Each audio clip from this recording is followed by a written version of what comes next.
Bienvenue sur Europe et Globe, le podcast qui explore le monde d'aujourd'hui et change notre regard sur les défis de demain.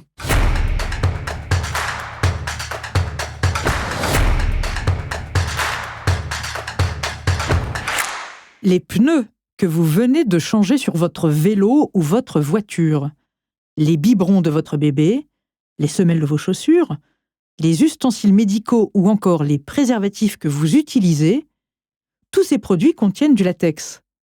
Le latex, c'est le caoutchouc naturel, un composant essentiel de nombreux objets de notre quotidien.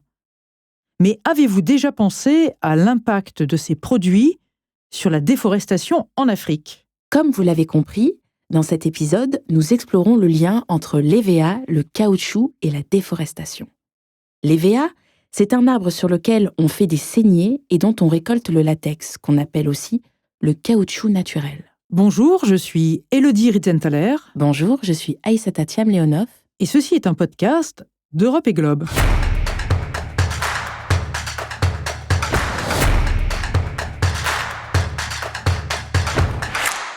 Rappelons que le règlement zéro déforestation de l'Union européenne, que nous appellerons le RDUE, a été adopté en 2023.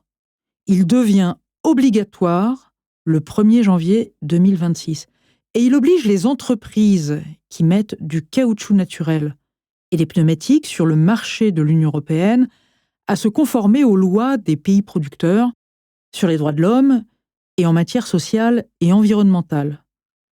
Ces opérateurs doivent également fournir les coordonnées GPS des parcelles d'origine des produits. Et toutes ces informations seront rassemblées dans un document de due diligence, de diligence raisonnée, qui pourra être vérifié par les autorités des États membres de l'Union européenne. Ces autorités pourront ainsi s'assurer que les parcelles sur lesquelles sont plantés les EVA et dont on récolte le caoutchouc qui est importé et arrive par tel ou tel conteneur au port de Trieste, au port de Hambourg ou de Valencia, n'ont pas été déforestés depuis le 31 décembre 2020. Alors, pour commencer, il faut savoir que les principaux pays producteurs de latex sont en Asie, comme pour l'huile de palme. Oui, la Thaïlande, c'est plus de 40% de la production mondiale de latex. Elle est suivie par l'Indonésie, 20%, et le Vietnam, 10%. Au total, l'Asie, c'est donc plus de 86% de la production. Et le continent africain, 11%, avec un acteur majeur, la Côte d'Ivoire. Elle est le 4e producteur mondial et représente 80% de la production africaine de latex. Les autres pays producteurs africains sont principalement en Afrique de l'Ouest et en Afrique centrale. En gros, il y a le Nigeria, le Ghana, le Libéria, la Guinée-Conakry, le Cameroun et le Gabon. Pour la Côte d'Ivoire, c'est un secteur clé puisqu'il représente 11% de ses exportations et c'est le principal fournisseur de latex pour l'Europe, juste devant la Thaïlande et l'Indonésie. Oui, c'est vrai. La Côte d'Ivoire est la principale source d'approvisionnement de caoutchouc naturel de l'Union européenne. Mais il faut bien comprendre que quand l'Europe achète 7% de la production mondiale de latex, la Chine en achète 40%. On voit qu'étonnamment, le caoutchouc naturel garde ses parts de marché par rapport au caoutchouc synthétique. Aujourd'hui, on a à peu près 50% de caoutchouc naturel et 50% de caoutchouc synthétique sur le marché. Mais ce caoutchouc synthétique est fabriqué à partir de combustibles fossiles et de dérivés du gaz naturel et de pétrole. Et qu'est-ce qui fait du latex un matériau aussi essentiel ? Comme tu l'as compris, le caoutchouc est utile pour de nombreux objets ménagers et industriels, comme les pneus, les bottes et les semelles de chaussures, les biberons, les ustensiles médicaux, les préservatifs, les accessoires automobiles comme les essuie-glaces et bien d'autres. Effectivement, on se rend compte à quel point ce matériau est omniprésent dans notre quotidien. Oui, mais le secteur des pneumatiques achète plus de 70% du latex au niveau mondial. Voilà pour l'utilisation du latex. Mais quelle est l'origine de l'EVA ? C'est un arbre endémique d'Amazonie et c'est à partir de là et de la fin du 19e siècle qu'il est introduit en Asie du Sud-Est et sur le continent africain. L'EVA pousse exclusivement en milieu tropical. Oui, c'est exact. Et la plus ancienne et la plus grande concession se trouve au Libéria, un petit pays d'Afrique de l'Ouest. Aujourd'hui, cette concession a pile 100 ans. Elle appartient à Firestone, qui a investi plus de 2 milliards de dollars depuis 2003. Et aujourd'hui, elle fait travailler plus de 4000 personnes sur le site. La concession est absolument gigantesque. Elle couvre 4% du territoire du Libéria et 10% de ses terres arables. Mais au Libéria, il y a également d'autres grands acteurs localement. Et si le latex, c'est 10% des exportations du pays, ça compte. Mais les principaux acheteurs sont américains, même si les Européens, c'est tout de même un quart des achats du caoutchouc naturel produit par le Libéria. Et pour les autres pays producteurs, en particulier pour la Côte d'Ivoire, on est bien d'accord qu'il s'agit du plus grand pays producteur africain. Oui, en Côte d'Ivoire, les plantations d'EVA couvrent 600 000 hectares, avec une majorité de vergers familiaux. 320 000 personnes travaillent directement dans le secteur. Et si la Côte d'Ivoire est la principale source d'approvisionnement de l'Union européenne, en fait, seulement 20% de la production ivoirienne est vendue à l'Europe. Si on va juste chez le voisin ghanéen, le Ghana a quant à lui multiplié par 2,5 ses plantations d'EVA entre 2012 et 2022, en 10 ans seulement. Et l'Union européenne achète 30% de sa production de latex. Maintenant, allons au Nigeria. Au Nigeria, le caoutchouc, c'est 200 000 hectares qui sont cultivés, avec 800 000 personnes qui travaillent dans le secteur et 60% de la production vendue à l'Europe.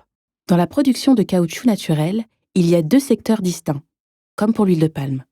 D'un côté, les petites exploitations d'EVA, qui cultivent entre 1 et 10 hectares, et d'un autre côté, les grandes plantations et les concessions souvent étrangères. Oui, dans le monde, on considère que 85% du caoutchouc naturel est produit par plus de 6 millions de petits exploitants. Et tu as raison de dire qu'il y a 2 secteurs distincts, avec d'un côté des petits exploitants et de l'autre des grandes exploitations.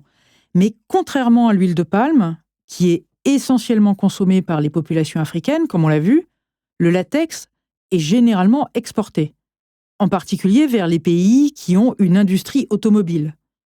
Le caoutchouc africain est donc presque exclusivement vendu aux fabricants de pneumatiques en Chine, en Europe, aux États-Unis et au Japon. Généralement, les petits producteurs passent par les concessions et les grands opérateurs pour écouler leur production.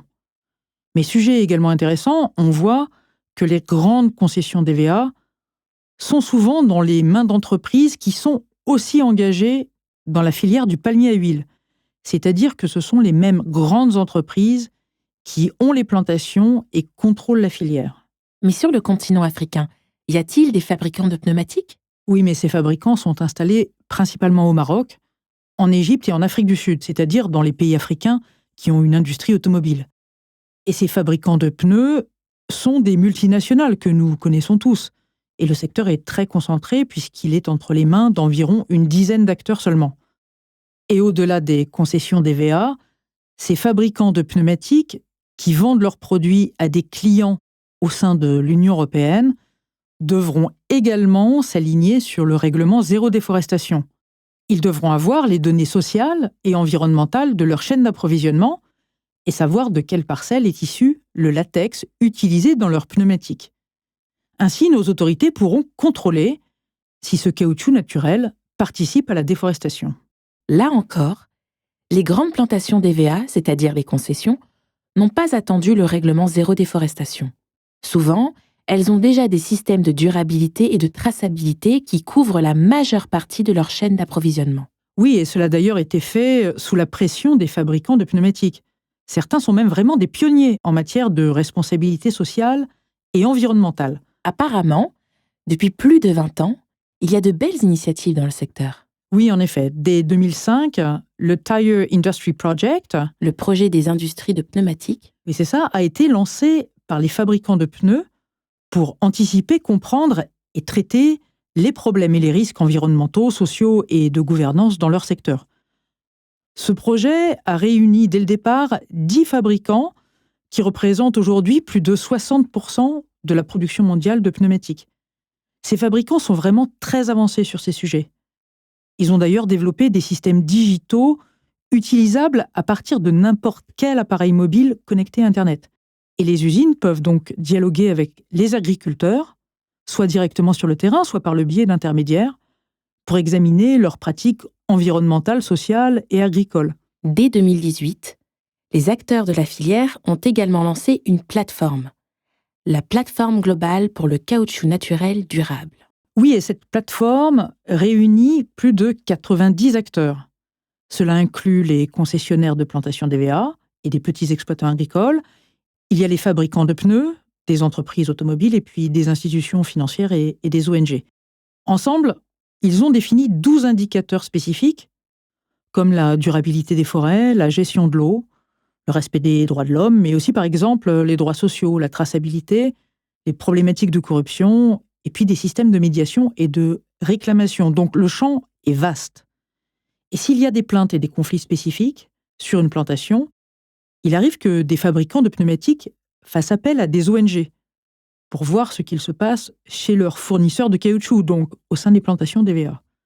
Et ces ONG peuvent enquêter sur le terrain et faire un rapport afin de résoudre la situation en cas de conflit. On a donc un engagement des acteurs sur l'ensemble de leur chaîne d'approvisionnement. Et puis, cette plateforme globale pour le caoutchouc naturel durable tente de promouvoir la mise en œuvre du règlement zéro déforestation pour permettre le partage des systèmes de due diligence, de diligence raisonnée entre les entreprises du secteur, et puis le partage d'outils communs d'analyse de la déforestation et de traçabilité. On voit aussi que la plateforme globale pour le caoutchouc naturel durable étend ses initiatives de renforcement des capacités dans des domaines essentiels, tels que les bonnes pratiques agricoles, l'agroforesterie et la gestion des nuisibles. Oui, tout à fait. Et tous ces efforts visent en fait à autonomiser les communautés locales. Alors, avec tout ça, on pourrait penser que tout va bien dans le secteur. Mais est-ce que cela veut dire qu'il n'y a pas de déforestation, ni de questions sociales ou environnementales qui posent problème en Afrique à cause des EVA? Et que toute la production de latex est complètement tracée? Non, ce n'est pas le cas. Mais des avancées ont eu lieu. Pour les concessions d'EVA, les problématiques sont en fait assez similaires à celles de l'huile de palme, sur les questions sociales et parfois aussi sur les questions d'accaparement des terres aux populations locales et aux communautés autochtones. Mais avec l'augmentation de la demande de caoutchouc de la part du secteur automobile, il y a évidemment des risques quant à l'augmentation des surfaces de production, ce qui a des conséquences pour les forêts du continent africain. Les plantations d'EVA sont aussi très monospécifiques et il n'y a quasiment aucune biodiversité dans ces plantations. Voire il peut y avoir des problématiques sur la qualité de l'eau consommée par les populations à proximité des plantations à cause des engrais et des autres intrants qui sont utilisés. Mais comme la récolte du latex ne dure que 25 ans environ pour chaque arbre, il faut aussi avoir des surfaces importantes pour développer des systèmes de rotation. Donc tous ces éléments sont à prendre en compte pour le règlement zéro déforestation. Comme on l'a vu, la Côte d'Ivoire est le plus grand producteur africain de caoutchouc. Mais depuis plus de 20 ans, le pays a perdu une grande partie de sa couverture forestière. Oui, et les risques de déforestation quant aux EVA se posent alors pour les pays tropicaux qui ont encore une forêt dense en Afrique de l'Ouest et en Afrique centrale. En particulier au Libéria, en Guinée-Conakry, en RDC, au Cameroun, en Guinée équatoriale et dans quelques autres pays. Mais les entreprises présentes en Afrique sont-elles vraiment prêtes pour le règlement zéro déforestation de l'Union européenne? Bon, contrairement aux autres filières, il n'y a pas de certification spécifique dans le secteur du caoutchouc. Mais comme je l'ai dit, il y a eu des initiatives par les acheteurs de caoutchouc et les transformateurs. En tout cas, pour les fabricants de pneumatiques qui achètent la très grande majorité de la production africaine. Toutes ces initiatives sectorielles ont un impact important pour les grandes plantations, comme pour les petits producteurs. Oui, tout à fait, mais ces initiatives ne sont évidemment pas un blanc-seing de conformité, même si elles constituent un guide que les entreprises peuvent utiliser pour réduire leurs risques. Ça signifie surtout qu'elles ont fait un effort supplémentaire en remplissant une série de critères sociaux, environnementaux et économiques. Ensuite, bien sûr, l'Union européenne n'achète pas tout le latex des différents pays producteurs africains. Mais ceux qui exportent vers l'Europe devraient quand même se conformer sans trop de difficultés aux nouvelles obligations européennes. N'est-ce pas, Élodie? Oui, et puis certaines plantations comme dans d'autres secteurs, en particulier l'huile de palme, ont décidé d'aller assez loin dans leur système de durabilité, avec aussi la certification ISCC+, qui veut dire International Sustainability and Carbon Certification. Certification carbone et durabilité internationale. Oui, c'est ça. Alors, l'ISCC+, intègre un module complémentaire sur le règlement zéro déforestation. Ce module permet d'évaluer les risques sociaux, environnementaux et en matière de déforestation. C'est intéressant de savoir que de nombreux acteurs sont bien avancés sur l'adoption de bonnes pratiques, au niveau des plantations, au niveau des exploitations gérées par des petits paysans et puis parmi les fabricants de pneumatiques qui sont les principaux acheteurs. Mais au début de cet épisode, on a parlé aussi des préservatifs. Alors, qu'en est-il, Élodie ? Mais c'est un vrai sujet. Vous allez changer de regard sur les préservatifs. Bon, c'est un peu compliqué. Les préservatifs ne sont pas inclus dans la liste des produits couverts par le règlement zéro déforestation, contrairement au caoutchouc naturel et aux pneumatiques. Donc, l'opérateur qui importe des préservatifs au sein de l'Union européenne ne doit pas prouver qu'il ne participe pas à la déforestation. Mais le fabricant de préservatifs basé en Europe, qui importe du latex, si.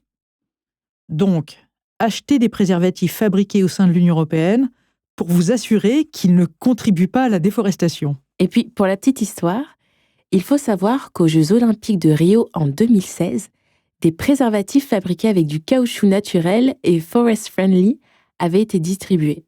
Donc, faire l'amour et préserver les forêts, c'est possible. Voilà, exactement. Voilà pour le secteur de l'EVA et du caoutchouc africain. Super conclusion. Merci Élodie. Merci Aïssata. Dans le prochain épisode, nous allons nous pencher sur les secteurs de l'élevage du bœuf, du cuir et du soja. À très vite. À bientôt.